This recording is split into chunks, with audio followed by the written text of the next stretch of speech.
Hi, I'm Mr. Wahlberg, and I'm glad you're here. The second party system, that thing that emerged after the first party system of the Federalists and the Democratic Republicans, that were replaced by the Whigs and the Democratic Party. Well, the second party system didn't come up with a coherent answer on what to do about the slavery question. When that happened, the political factions broke apart into regional alliances known among history teachers as sectionalism.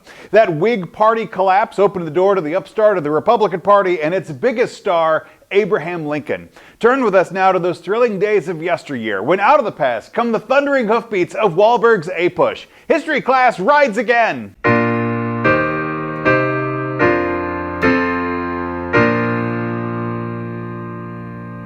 We have three objectives today. By the end of this class, you should be able to analyze the divisions in American society during the 1850s that ended the second party system. You should be able to explain how Lincoln emerged as president from the divisive party politics of the 1850s, and you should be able to describe the final steps in the road to secession. But let's begin in Roman numeral number 4. Here, the second party system's like the beginning of the end was of questions over the Fugitive Slave Act. Under the terms of the 1850 Fugitive Slave Act, any federal magistrates in the northern states were the ones that were in charge of determining the status of any alleged runaway slaves. That law, that Fugitive Slave Act, denied the accused black people of a jury trial. They had no recourse of being heard in court, and they didn't have even the right to testify to themselves. That Fugitive Slave Act allowed the re-enslavement of about 200 fugitives and an unknown number of free black people. The plight of runaway slaves and the appearance of slave catchers aroused popular hostility in both the North and the Midwest, and free black people and abolitionists tried to openly defy the law. Take, for instance, Harriet Beecher Stowe, the great American author of Uncle Tom's Cabin. In 1852, her work evoked the sympathy for the slaves, and it brought around outrage against slavery throughout the North. It increased the Northern opposition to the Fugitive Slave Act while giving the abolitionist message a powerful human appeal. It was modeled on the autobiography of an actual fugitive slave named Josiah Henson. Uncle Tom's Cabin was a huge hit. It sold more than 1 million copies in 1854. It was the second best-selling book of the 19th century, second only to the Bible, and it was one of the biggest sellers of all time. Especially when considering the number of people in the country in 1854, it inspired numerous stage versions, and it continues to inspire people today. The book and the plays it inspired helped popularize a number of stereotypes about black people. I mean, it's a product of the 1850s, including the affectionate, dark-skinned mammy and the Uncle Tom, or the dutiful, long-suffering servant, faithful to his white masters or mistresses. Certainly fictional characters that had some element of truth, but those fictional characters really persist today. In 1859, the United States Supreme Court brought up this question and upheld the constitutionality of the Fugitive Slave Act, but by then the act had become a dead letter. It was one of those things that existed on paper but was very hard to carry out in real life. Subpoint B. 1852 is a presidential election year, and the Whigs went into that election with 3 candidates, more or less, who were vying for the nomination. On one hand, you had Millard Fillmore. Millard Fillmore was the current president. He became president when Zachary Taylor died in office. Fillmore was the top choice of the Southern Whigs. He was personally against slavery, but he said the federal government should not end the practice. Fillmore said that he didn't want the nomination. He wasn't looking for the Whig nomination, but thought that if he didn't run, then the Whig Party would be taken over by the Northern wing, which was a more liberal branch of the Whig Party, represented by William Seward. Now, the second person here is Daniel Webster. Daniel Webster was the current Secretary of State. And similar to Fillmore, Webster was kind of mixed on slavery. He didn't really want the practice to expand, but like Fillmore, he thought that the federal government wasn't really in the position to end it. Webster was 70 years old in 1852, but he wanted one last shot at the presidency. His support was not national support. It was really limited to just the New England area. And then the third person here is Winfield Scott. Winfield Scott was a hero of the Mexican War. He was backed by the anti-compromise Northern Whigs. Winfield Scott won the nomination from the Whig Party on the 53rd ballot in 1852, when basically Daniel Webster's votes, the people that were supporting Webster, switched and supported Winfield Scott, and that's what put Winfield Scott on the ballot as the Whig candidate. The Free Soil Party was a third party, and it was the strongest of the third parties in 1852. But the Free Soil Party was, it was never very electorally strong, and it was reaching its end, breaking up and was not a significant factor into the voting. The Democrat support was divided under like 10 different factions, eventually nominating Franklin Pierce. Franklin Pierce was referred to at the time, and later historians have continued to call him the dark horse candidate, the one that nobody sees coming. He pledged complete support for the Compromise of 1850.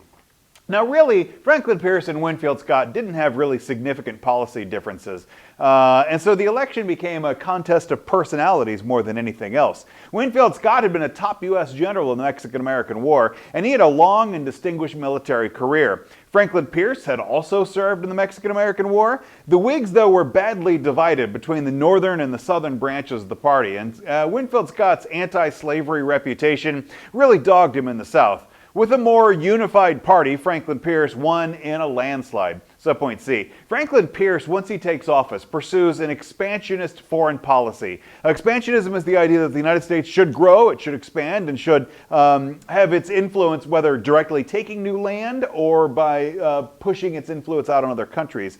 And so he then this expansionist foreign policy was trying to assist northern merchants. He secured railroad rights in Mexico with the Gadsden Purchase, and that would appease southern planters. Pierce's acceptance of the Austin Manifesto in 1854 suggested maybe seizing Cuba from Spain in order to satisfy southern expansionists who wanted to move into the Caribbean. It infuriated northern Democrats, though, and it revived fears of a slave power conspiracy. Subpoint D. Now let us turn our eyes westward to the Trans-Mississippi West. And there, events were about to create some major controversy.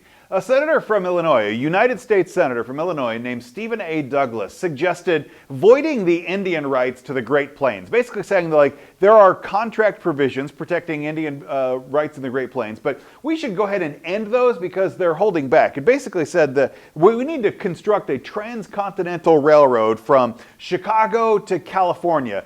East Coast to Chicago was pretty well established, but to take the line from Chicago to California would stretch across the continent. It means you have to go through Indian land to go do there. And also it would bring out a couple of new states and new territory organizing. For instance, the establishment of a large free territory known as the Nebraska Territory.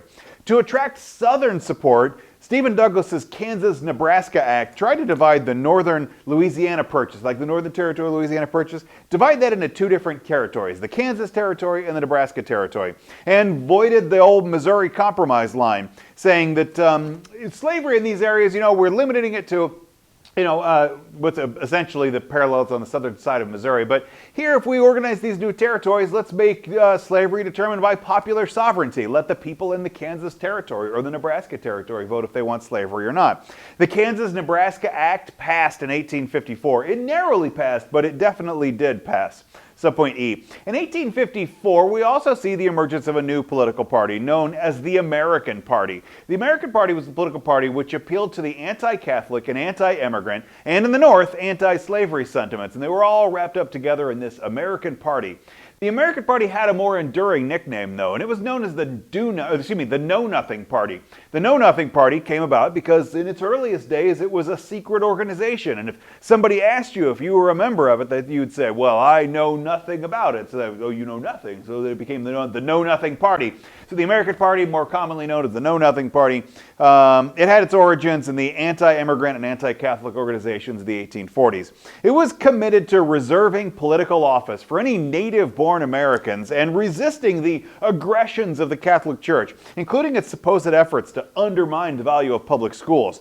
The American Party hoped to unite native-born Protestants against the alien menace of the Irish and the German Catholics, also to prohibit immigration and to use literacy tests for voting. The Know-Nothings were not nationally successful, but in certain places were pretty successful in Massachusetts, Philadelphia, Chicago, and San Francisco. In the North, the Know-Nothings appealed to a combination of anti-Catholicism and anti-slavery, and sometimes the prohibition of alcohol, although that's usually more of a rural issue.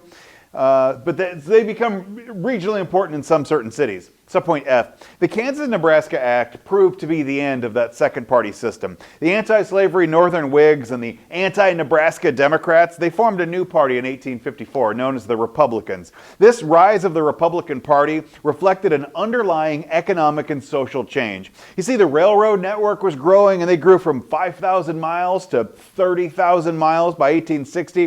By 1860, the North had become this complex, integrated society, and the old, rural Whigs just didn't seem to apply anymore. The new parties had a very clear answer on slavery. That was another thing that kind of doomed the Whigs, is they never really understood where they stood on slavery. Expanding, limiting of it, being destroyed altogether. The Whigs never really had a concrete answer on that. But the Republican Party did. They stood for opposition to slavery and a celebration of the moral virtues of a society based on the middling classes who own the soil and work it with their own hands. The Republican Party, made up of anti-slavery Democrats and Whigs and free soilers and know-nothings at all, emerged as a major alternative to Democrats in the North. Republicans also tended to support free labor. Free labor couldn't compete with slave labor, so slavery's expansionism had to be halted to protect freedom for white laborers. But as a whole, Republicans, they weren't specifically abolitionists. They didn't want to see the expansion of slavery grow, but they didn't have a we're against it and burn it all down. Instead, they preferred to stop slavery's spread than eliminate it altogether. But both pro-slavery and anti-slavery groups set up governments in Kansas in this new rival territory in 1854 and 1855, as hundreds of pro-slavery Missourians fled into Kansas to come vote fraudulently. And the pro-slavery side won. President Franklin Pierce supported the pro-slavery legislature in Lecompton, Kansas. So Lecompton, Kansas, it's still a city today. It's the original capital of the Kansas Territory. Sometimes it's the slavery capital of the Kansas Territory. And so they have this, fraudulent election, and the president's like, well, they held an election, so we're going to go with the results on this one. And Franklin Pierce removed the territorial governor who refused to ratify the votes, saying no, we're not going to ratify these votes. And so Franklin Pierce fires him. The president can't remove a state's governor, but of a territory, absolutely. The most free soilers rejected the legitimacy of this territorial government. Pro-slavery and anti-slavery sides turned to violence, with sporadic civil wars resulting in 200 people being killed in a civil war in Kansas, including the Pottawatomie massacre led by John Brown. The anti-slavery opposition governments were set up around the state, and sporadic civil wars broke out, killing 200 people. The most famous raid was led by a guy named William Quantrill. William Quantrill and his bushwhackers kidnapped any escaped slaves they could find and turned them in for rewards. Quantrill raided the city of Lawrence, Kansas, and burned public buildings and ransacked homes and killed 183 men and boys along the way. This is referred to often as Bleeding Kansas, as it erupts. It's the first real venue of the Civil War, in my opinion. It discredited Stephen Douglas's policy of popular sovereignty, just let people decide for themselves. Well, deciding for themselves turns out in the first shots of the Civil War. I mean, most historians say that the Civil War doesn't begin in Kansas, but for my money, it absolutely does. Douglas issued a committee report endorsing the pro-slavery government as a legitimate government of Kansas. He claimed the anti-slavery forces were the ones causing the violence. The anti-slavery activists, like Massachusetts Senator Charles Sumner, then goes and attacked Stephen Douglas for the report. One newspaper report wrote, "Douglas has brains, but so has the devil. So had Judas. So had Benedict Arnold." So obviously, Stephen Douglas has brains, but there's a lot of bad people with brains. The United States Congress actually broke out into real violence when Charles Sumner was beaten unconscious with a gold-tipped cane by a South Carolina representative. So one member of Congress goes and beats the living snot out of another member of Congress, hits him with this cane. The guy named Prescott Brooks. Sumner had given this speech known as the Crime Against Kansas, and they got him physically attacked to go do so. Slavery supporters thought, Preston Brooks, that guy's got it figured out, and started sending him new canes with the message of, go hit him again, Preston. Roman numeral next. Exactly where the hole is on this one. In 1856, we have another election year. And in 1856, the Republicans counted on the anger of Bleeding Kansas to go push their party forward.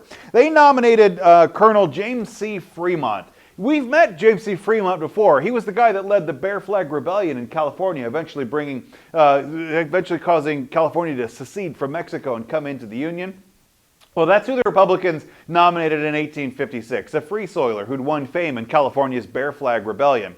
The American Party split into sectional factions over slavery. The Northern faction endorsed John C. Fremont. The Southern faction nominated Millard Fillmore. The Democrats reaffirmed their support for popular sovereignty in the Kansas-Nebraska Act. The Democrats nominated James Buchanan for the presidency. James Buchanan won that election in 1856, and the Republicans replaced the Whigs as the second major party. It was basically the beginning of the end for the Whigs. The Republicans, though, had no support in the South. They were entirely successful in the North and nowhere else. However, if they were to win in the next presidential election, it might prompt the Southern states to go withdraw from the Union. President Buchanan was left with a way of trying to devise a way of maintaining the Union. Subpoint B. Here I want to introduce a person named Dred Scott. His first name is Dred Scott. Dred Scott was a slave, and he lived with his master in the free territories of Illinois and Wisconsin. And then eventually he moved back home to the slaveholding territories of Missouri. Dred Scott sued for his freedom, saying, hey, while I was in Wisconsin, while I was in Illinois, those are free states, and I should have been given my freedom there. Living in those free states should have brought my freedom because slavery is prohibited in those places. It goes all the way up to the United States Supreme Court. And speaking for the majority, Justice Roger Taney declared that basically only white persons can be citizens of the United States, and so Congress has no power under the Constitution to bar slavery from a territory, and so I'm sorry that you were a slave in a free territory, but Scott, you're still a slave. Roger Taney also claimed that the provisions of the Northwest Ordinance and the Missouri Compromise that prohibited slavery, they'd never been constitutional, and the Congress could not give territorial governments any powers that Congress themselves didn't possess. So Taney thereby endorsed John C. Calhoun's interpretation of popular sovereignty. Only when settlers wrote their own constitution and requested statehood could they go and prohibit slavery there. The court declared the Republicans' anti-slavery program to be unconstitutional. The Republicans then countered by accusing the Supreme Court and President Buchanan of participating in the slave power conspiracy. Stephen Douglas united with the Republicans to block Kansas's admittance, and Southern Democrats felt they couldn't trust Stephen Douglas, and Douglas lost their support. In 1858, James Buchanan recommended the admission of Kansas as a slave state by pursuing a pro-slavery agenda, first with Dred Scott and then in Kansas, and also by supporting the purchase of Cuba. He helped split the party and the nation. Subpoint C. 1858, Douglas faced an unexpectedly strong Senate re-election challenge from a guy named Abraham Lincoln. 1858 is not a presidential election year, so this is a midterm year, but Stephen Douglas, the U.S. Senator from Illinois, he's looking for re-election and he's facing now Lincoln. Now, Lincoln's not running for president yet, he's running for United States Senate. He was a young man on the frontier, a scrappy wrestler who came from an impoverished yeoman family in Illinois. In 1831, he rejected the farmer's life and instead became a store clerk. The store clerk today is kind of like a salesperson, but also the bookkeeper and accountant. Like the clerk keeps all the books. It's not like he's just stocking shelves. Oh, that might have been part of his job. Lincoln was an ambitious man. He was admitted to the bar, which means he became a lawyer in 1837. He married the more socially prominent Mary Todd in 1842 and served for 4 years. Served 4 terms as a member of the Whigs in the Illinois Assembly. So not in Washington, D.C., he's in the state of Illinois, but he served in the Assembly there.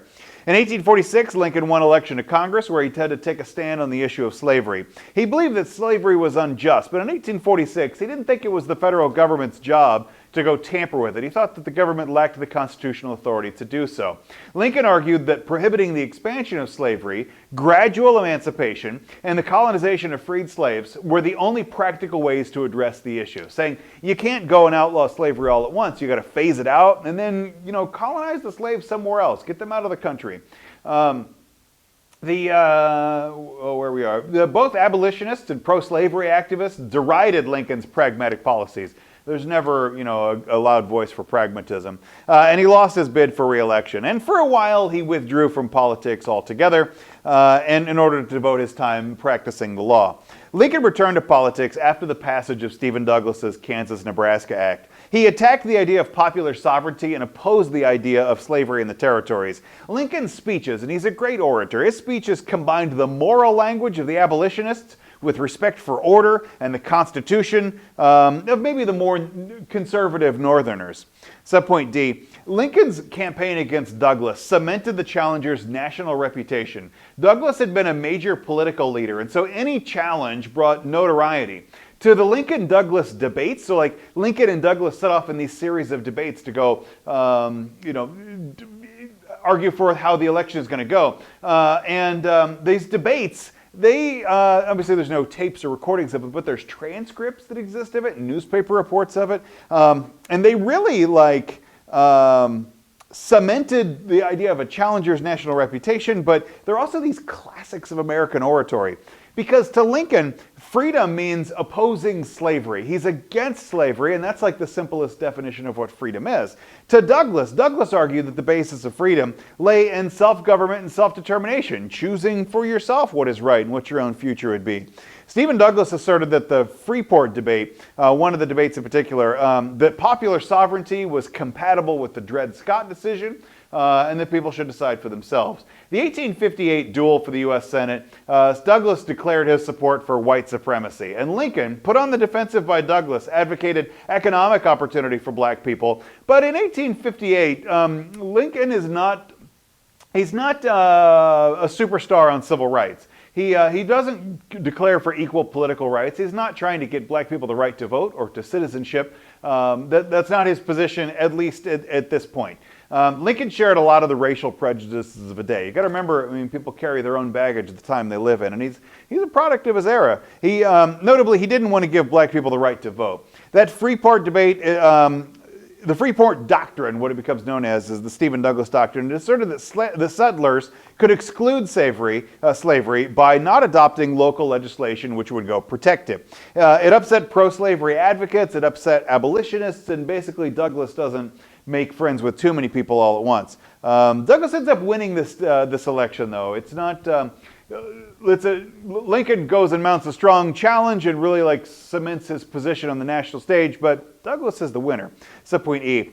Here I want to reintroduce a character named John Brown. We got to him a few minutes ago, but let's spend a little bit more time on him. John Brown was an abolitionist. He believed in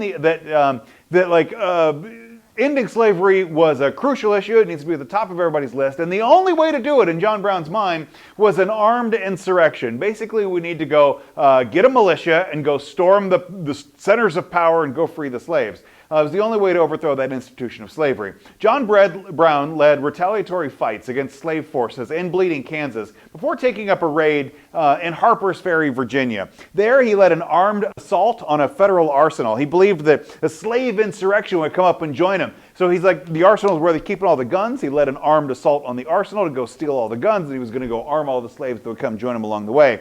The problem was, though, slaves didn't rise up, and the U.S. Marines, led by Robert E. Lee, surrounded John Brown's insurrection, killed 10 of his men, and put down John, captured him fairly easily.